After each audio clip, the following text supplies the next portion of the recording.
Negreanu is looking down on ace-jack offsuit. He opens to 400 and Torelli flats with pocket fives, a perfect depth and position call that set mines while keeping Negreanu's weaker aces and broadways in. Pocket fives thrive in exactly this configuration. Stacks are deep enough to realize implied odds, position is secured on the razor, and there are aggressive players behind who may overcall and sweeten the price. Turning fives into a 3-bet would narrow Negreanu to a tough, high-card range and invite a 4-bet that forces the pair into a guessy spot or a fold. The flop comes queen 5-2 with 2 clubs and the initiative shifts. Negreanu has range advantage and fires 1,150, a small c-bet that folds out the air and taxes hands like ace-x without a club while still keeping dominated queens in. Over half pot into 4 opponents, this bet should come free with a drink at the bar because it is a little nuts. Torelli springs the value raise to 2,500 with middle set. It builds the pot, protects against club and straight runouts, and forces Negreanu to define his hand. Negreanu's call is the right kind of stubborn. With ace-jack, he has 2 clean overcards. The nut club backdoor via the ace of clubs, and he keeps Torelli's bluffs and thinner value lines alive, rather than turning his hand into a bluff with a 3-bet. The turn is the jack of clubs, and it's a huge texture shift for Negreanu's strategy even though he's still behind. He pairs up, picks up the nut club blocker, and leads 3,100 into a range that just advertised strength on the flop. The donk bet does several jobs at once. It denies a free card to ace-queen and king-queen with a club. It prevents Torelli from setting the price with all of his strong but vulnerable hands. And it tells a story consistent with a flush that arrived and now wants value. Torelli's call keeps the trap set with his set of fives, but notice how the informational asymmetry flips. Negreanu has seized the narrative and gets to choose the river cadence. The river is the ace of diamonds, pairing Negreanu to aces and jacks and leaving the front door clubs unchanged. And he moves all in. We could be about to lose Daniel Negreanu. And immediately turns to the weapon that separates him from almost everyone else at the table, live read pressure via table talk. He starts narrating the hand out loud in a way that pins Torelli to a category. Got ace, queen of hearts or something? Alternating confidence with doubt so that every nod in Torelli's head feels recognized. He sprinkles in just enough truth to be believable. It's like I want to fold. Really? You have a what? I want to fold. You don't have a fold? No, I want to fold. Oh, I wanted to do you have ace, queen of hearts? Is that what you have? 'Cause that's wanted kind to of what I put you on. Fold the damn turn. Ace, queen of hearts might get half.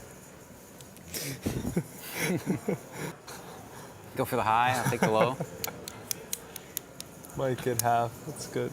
I appreciate you watching this far. If you're enjoying these videos, hit that like button. It really helps me out. Thank you. You're special, though. That's what I've been told. He had fives? Ding! And he lays it down! He folds the set! Show like a red 9 and you're my hero. I'll show you one card, that's good. Let's see. King of clubs. Wow! What a card, right? Jennifer Tilly is looking down on 8-6 suited. Negreanu opens with ace-2 offsuit. That is a light but purposeful steal, using the ace as a blocker to reduce the chance he runs into a premium and leaning on position to realize whatever equity shows up later. Tilly answers with a re-raise. That choice is great against a suspected wide open because suited connectors play cleanly post-flop, deny cheap realization to the opener, and set her up to attack a player who loves to take flops. It's a little too small, Jen.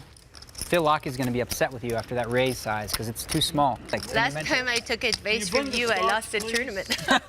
Sorry. Negreanu calls rather than 4-betting. He keeps her range wide, carries the positional advantage into a pot that is not yet bloated, and quietly pockets the option to turn later cards into leverage, even when he misses. Okay, now I'm going to do the dunk bet. It's not a donk bet because you were the pre-flop raiser. Oh, okay, it's not a dunk bet. It's a continuation bet. A continuation bet. Tilly follows through for a small c-bet. The sizing stresses floats and gut shots, and keeps her range comfortably uncapped. A lot of bad cards can come off, and then I can just bluff raise the turn or something stupid like that. You could. Turn a pair into a bluff. I'm really good at that. It's one of my big things Bill Reynolds taught me. Negreanu does not have value, but he does have a plan. He calls to float, buying one more card and preserving the initiative advantage that comes from acting last. If she slows on the turn, he gets to tell the next chapter. If she barrels big, he can release cheaply and move on. The texture inches toward the middling wheelish territory that favors the caller. Tilly checks. That single check compresses her range away from very strong overpairs and toward one-pair hands and draws that prefer pot control. Negreanu seizes the mic with a bet. The number is not huge, but the message is loud. He denies a free card to overcards, pressures hands like ace-queen and king-jack that c-bet once, and begins building a story that can arrive at straights and two-pair by the river. His literal hand did not improve, however his distribution did, because the cards he credibly represent improved. Calling the flop to take it away on the turn is classic small ball pressure, and he executes it cleanly. This is the card that ties the room together, and the run-out connects squarely with the very suited connectors that defend 3-bet pots from the blinds. Tilly leads small. That type of sizing often functions as a blocker, a way to name a price with a hand that does not want to face a pot-sized bomb. To Negreanu, that looks like a door left slightly open. He chooses to kick it in and chips. The shove polarizes him to the straights and strong two-pair he has been representing since the turn. We probably have the same hand. Oh, so sick. You have 9-jack, right? Would that be the same hand as you have? Because if you did have that and you didn't call by now, it would be a little bizarre.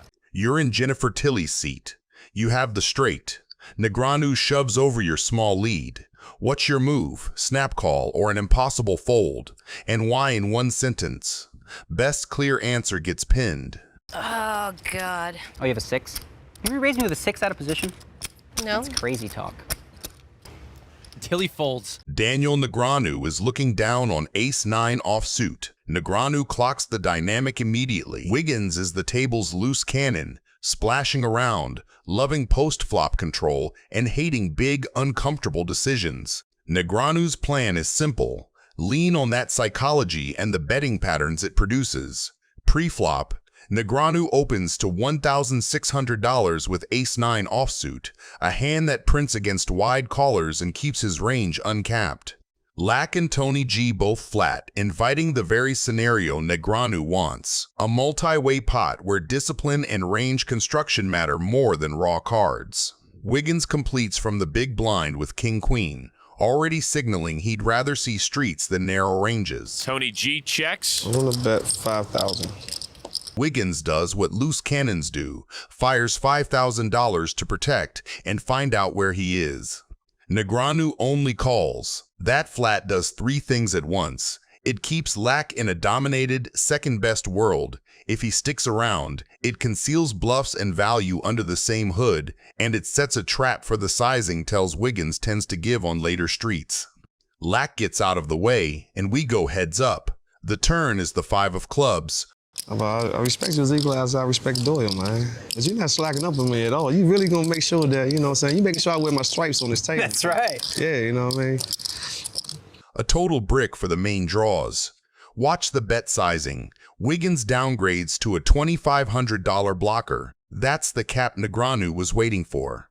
Into $17,400. A tiny stab screams 1-pair pot control, not a hand eager to face heat. Negreanu raises to $12,500. You beat me in the pot right there. So, He's leveraging position, fold equity, and his ace blocker. He makes it harder for the loose cannon to have the very hands that could comfortably 3-bet. The call, not a re-raise, confirms the cap. The river pairs the jack with the jack of hearts, killing some 2-pair combos and leaving most draws bricked. Wiggins checks, and Negreanu goes for the throat with $35,000. oh man, you really try to pull the trigger there, didn't you, man? Caught the jack, didn't you? Caught the jack. You had it the whole time, didn't you? No comment. Too late, you already nodded your head yes. I Say fold. what? I fold. You nodded your head yes, real quick. Or what? Kid. Too fast for me.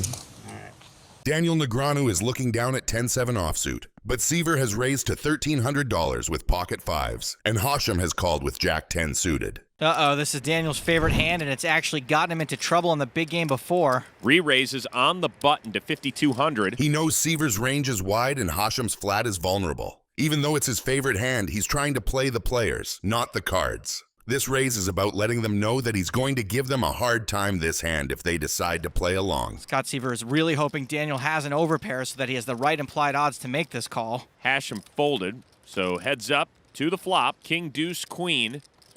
Seaver checks the best hand. Negreanu knows Seaver could easily have king-queen here after raising and then calling Daniel's re-raise pre-flop. But why would he check? Daniel smells weakness, and that's usually when he gets curious. He reps, betting 6,200. Looks like Scott's gonna peel. He calls. Hashem wants his cards back.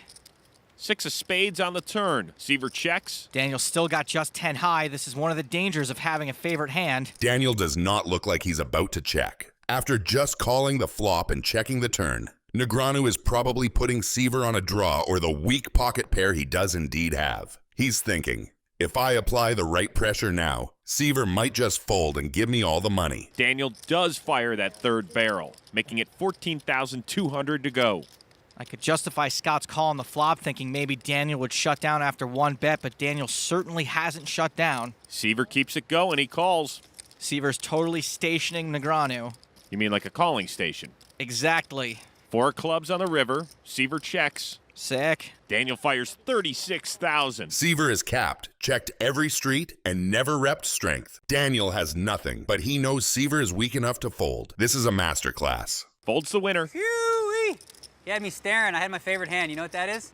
10-7? 7 of diamonds and 10 of clubs specifically. Can't believe I got away with a bluff. Negreanu is looking down on ace-4 suited. Phil Ivey opens to 70K with 9-6 offsuit, tempo over texture. He is testing Negreanu's willingness to surrender small pots at a final table where ladder pressure is real. Negreanu flats. He could 3-bet some of these wheel aces, but calling keeps Ivey's range bloated, preserves position, and, crucially, lets Negreanu play the hand, not just the cards.